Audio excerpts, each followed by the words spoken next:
आज हामी घुमघामको सिलसिलामा चाहिँ टोकियो स्काई ट्रीमा आएको छौँ।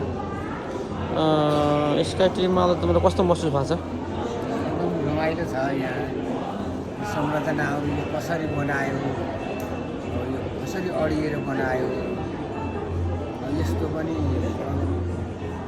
छ। हाम्रो नेपालमा त यो त 500 वर्ष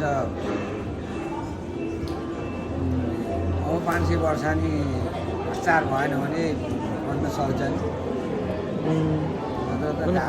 आफूलाई चाहिँ कस्तो महसुस भयो यहाँ आउँदाखेरि? धेरै रमाइलो महसुस हुन्छ। अब टोकियो कस्तो होला, टोकियो चाहिँ कस्तो होला भनेर जस्तो लागेको थियो नेपालमा हुँदा चाहिँ? नेपालमा हुँदा त अब अलि तलमाथि डाँडासाँडा छ कि जस्तो लाग्थ्यो। जम्मै समुद्रको बिचमा रहेछ। समुद्र अब संसार जहाँ हेर आँखाले नदेखेको समुद्रको बिचमा छ।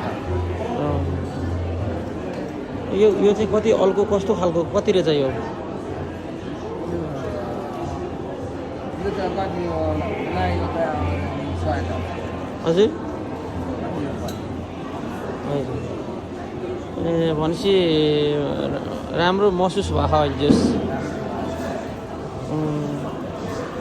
स्काई ट्रीमा चाहिँ यत्रो अल्को भवनमा चाहिँ चढ्छु जस्तो लागेको थिएन पहिला।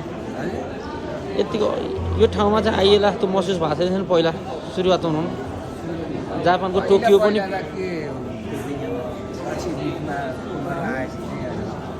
होइन, अब आफूलाई चाहिँ भनौँ न, अब आफ्नो युवा अवस्थामा चाहिँ जापानको टोकियो पुगौँला जस्तो लागेको थिएन?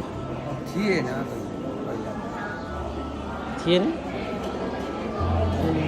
भने समग्रमा राम्रो लाग्यो होइन त?